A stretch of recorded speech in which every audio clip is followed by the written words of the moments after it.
మీ personal interviews మరియు వ్యాపార ప్రకటనల కొరకు ఈ నెంబర్ని సంప్రదించండి. నమస్తే, వెల్కమ్ టు మనం టీవీ. ప్రస్తుతం మనతో పాటు ఉన్నారు హోమియోపతి డాక్టర్ చేతన్ రాజు గారు. వారితో మాట్లాడదాం. హలో అండి, నమస్తే. నమస్తే అండి. నీ పెయిన్స్ గురించి మాట్లాడుకుందాం. జనరల్గా ఈ ఏజ్ ఆ ఏజ్ అని లేదు, నీ పెయిన్స్కి అయితే ప్రతి ఏజ్లో చూస్తున్నాము. అయితే ఎందుకు స్టార్ట్ అవుతుంది అంటారు? ఒకప్పట్లో చూస్తే ఈ నీ పెయిన్స్ అసలు వినిపించేది కాదు.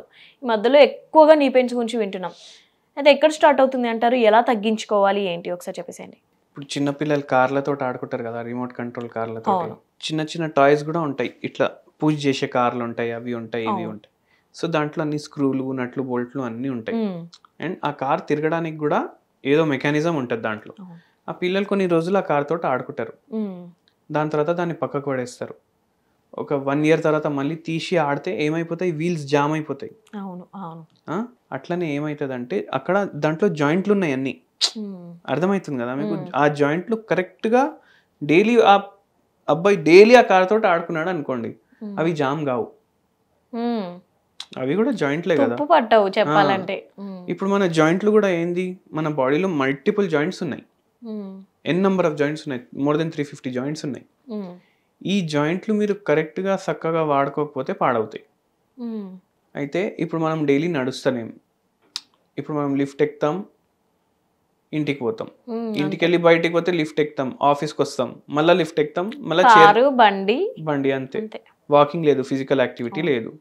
ఇట్లా చిన్న చిన్న పిల్లలకి ఏమైపోయింది, స్కూల్లోనే ఉంటారు. మార్నింగ్ 9 o'clock పోయి ఈవినింగ్ 7 o'clock వరకు ఉంటారు. ఏమంటే ఐఐటి కోచింగ్ అంటారు. వాళ్ళకి ఏమైనా ఎక్సర్సైజ్ ఉందా? లేదు.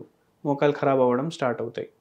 అందుకే 15 ఏండ్లకి 18 ఏండ్లకి ఒక 30 ఏండ్ల వరకు మొత్తం మోకాలు నొప్పులు స్టార్ట్ అయిపోతున్నాయి, జాయింట్స్ ఖరాబ్ అవుతున్నాయి. అయితే దాంట్లో గుజ్జు కూడా ఉంటుంది కదా, అది కూడా ఖరాబ్ అవుతుంది. ఎందుకు?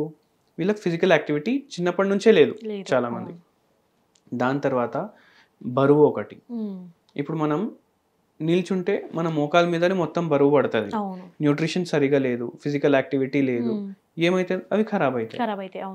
సో అందుకే మనం ఫిజికల్ యాక్టివిటీ మెయింటైన్ చేయాలి. మన బరువు కరెక్ట్ ఉందా లేదా మెయింటైన్ చేయాలి. అట్లా మెయింటైన్ చేసుకుంటే మోకాలు ఖరాబ్ కావు. జనరల్గా ఎందుకంటే చిన్నపిల్లలు కూడా కొంచెం ఆడేసి వస్తే ఇంట్లో మోకాల నొప్పులు అంటున్నారు కదా, మరి దానికి రీజన్? చిన్న పిల్లలు ఏంటంటే ఇప్పుడు 5 years 7 years పిల్లలు ఉన్నారు అనుకోండి, వాళ్ళది గ్రోయింగ్ ఏజ్. వాళ్ళు మోకాలు నొప్పులు అన్నారు. ఎప్పుడు జర ఎక్కువసేపు ఆడుకొని వస్తే కాళ్ళు లాగుతాయి వాళ్ళది గ్రోయింగ్ ఏజ్. వాళ్ళ కార్టిలేజ్ ఇంకా మొత్తం బోన్లో డెవలప్ అవ్వలేదు. అందుకే చిన్న పిల్లలకి ఉంటాయి, గ్రోయింగ్ పెయిన్స్ ఉంటాయి వాళ్ళకు. కానీ కొందరికి మరీ ఎక్కువ పెయిన్ ఉందంటే ఏమవుతుంది అంటే, విటమిన్ డి ఉంటుంది కదా, అది డెఫిషియెంట్ ఉంది, కాల్షియం డెఫిషియెంట్ ఉంది, జర బోన్స్ అంతా స్ట్రాంగ్ గా అవ్వట్లేదంటే కూడా వాళ్ళకి అవుతుంది. అందుకే పిల్లలకి విటమిన్ డి కరెక్ట్ ఉందా లేదా చూసుకోవాలి. వాళ్ళ వాకింగ్ గెయిట్ అంటే నార్మల్గా మనుషులు ఎట్లా నడుస్తారో అట్లా నడుస్తున్నారా లేదా చూసుకోవాలి. కొందరికి ఫ్లాట్ ఫీట్ ఉంటాయి, ఫ్లాట్ ఫీట్ వల్ల కూడా వాళ్ళకు నొప్పులు అవుతాయి. కొందరు ఏంది, ఇప్పుడు డిఫార్మిటీలు అయిపోతాయి పిల్లలకి, రికెట్స్ అనేసి ఒక ప్రాబ్లం ఉంటుంది. ఇట్లా మోకాలు వాళ్ళు జర క్రాస్ అయిపోతాయి. సో వాళ్ళకు కూడా నొప్పులు వస్తాయి. సో అవన్నీ చూసుకోవాలి మనం యాజ్ పేరెంట్స్. ఫుడ్ మెయిన్ అంటారు కదండి. జనరల్గా దేనికైనా ఫుడ్ మంచిగా ఉంటే చాలా రకాల 80% మన ప్రాబ్లమ్స్ని దూరం పెట్టచ్చు అంటారు కదా. సో మంచిగా కాల్షియం ఫుడ్ ఇవన్నీ రావాలి అని అంటే ఎలాంటివి తీసుకుంటే బెటర్ అంటారు? చిన్న పిల్లల నుంచి కూడా వాళ్ళకి ఇవ్వాలి అంటే, పేరెంట్స్ ఫీడ్ చేయాలి అంటే. ఇప్పుడు రాగి జావా డైరెక్ట్ ఇస్తే పిల్లలు తీసుకోరు. అవును. రాగిలో ఏమో పాల్లో ఎంత కాల్షియం ఉంటుంది, దానికన్నా చాలా ఎక్కువ కాల్షియం రాగిలో ఉంటుంది. అవును. అయితే వాళ్ళకి రాగి దోశలు వేసి ఇవ్వాలి. అట్లా వేసిస్తే వాళ్ళు ఈజీగా కన్జ్యూమ్ చేస్తారు. పెద్దోళ్ళకైతే రాగి దోశ తినమంటే తింటారు. మళ్ళీ ఇడ్లీలు చేసుకుంటే కూడా జర రైస్ బదులు పిండిలో రాగులు వేసుకోవాలి. అట్లా వేసుకోవడం వల్ల మనకు కాల్షియం పోతుంది, అదొకటి. మళ్ళీ పాలు, పెరుగు, మజ్జిగ, ఆవు పాలే ప్రిఫర్ చేయాలి. ఇవి ఎక్కువ కన్జ్యూమ్ చేయాలి. ఇప్పుడు నాన్ వెజ్ లో కూడా ఉంటుంది కాల్షియం, కానీ ప్రాబ్లం ఏమవుతుంది అంటే ఎక్కువ నాన్ వెజ్ తింటే కొలెస్ట్రాల్ పెరుగుతుంది, హార్ట్ ప్రాబ్లమ్స్ వస్తాయి, మళ్ళీ ఇంకా లావు అవుతాం. సో అందుకే వెజిటేరియన్ సోర్సెస్ చూసుకోవాలి మనం. మళ్ళీ గ్రీన్ వెజిటేబుల్స్ ఉంటాయి కదా, దాంట్లో కూడా కాల్షియం మంచిగా ఉంటుంది. సో అవి కూడా ప్రిఫర్ చేయాలి. డైలీ స్లీవ్లెస్ వేసుకొని, షార్ట్స్ వేసుకొని డైలీ ఒక 15 నిమిషాలు 20 నిమిషాలు ఎండలో కూర్చోవాలి. ఎండలో కూర్చున్నప్పుడు ఏం మైండ్లో పెట్టుకోవాలంటే, ఏ గ్లాస్ ఇట్లా మధ్యలో రావద్దు. ఫుల్ స్లీవ్ వేసుకొని కూర్చుంటే కూడా లాభం విటమిన్ ఉండదు. డి ప్రొడ్యూస్ అవ్వదు. అవును. గ్లాస్ లోపటి నుంచి కూడా ఎండ పాస్ అయ్యి వస్తే విటమిన్ డి ప్రొడ్యూస్ అవ్వదు. సో ఇవన్నీ మనం మైండ్లో పెట్టుకోవాలి. ఎస్. అయితే హోమియోపతిలో ఎలాంటి మెడిసిన్ ఉంటుంది అంటారు జనరల్గా నీ పెయిన్స్ వాళ్ళకి?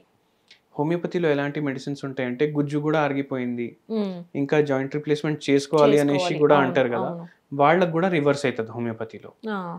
మెయిన్ ఏంటంటే పేషెంట్ నమ్మకం, పేషెంట్కి పేషెన్స్ ఉండాలి, మనం చెప్పేటట్టు వినాలి. ఇప్పుడు కొందరు పేషెంట్స్కి ఇవాళ వచ్చినాం క్లినిక్కి ఎల్లుండి తగ్గిపోవాలంటే తగ్గిపోదు. సో అది వాళ్ళు మైండ్లో పెట్టుకోవాలి. టైం పడుతుంది కానీ దేవుని దయ ఉంటే మొత్తం మంచిగా అవుతుంది. జాయింట్ రీప్లేస్మెంట్ చేస్తారా లేదంటే హోమియోపతి మెడిసిన్ ద్వారా? హోమియోపతి మెడిసిన్స్ తోటే without surgery, without any intervention మళ్ళీ మోకాలు నొప్పులు అన్నీ పోతాయి. దేవుని దయ ఉంటే జాయింట్ కూడా రిపేర్ అవుతుంది. జనరల్గా ఇంట్లో ఎవరైనా చిట్కా ఫాలో అవ్వాలి అనుకుంటే గుజ్జు పెరగాలి దానికి అంటే ఏదైనా చిట్కా ఉంటే చెప్పేసేయండి. మీకు పారిజాత ఆకులు తెలుసు కదా?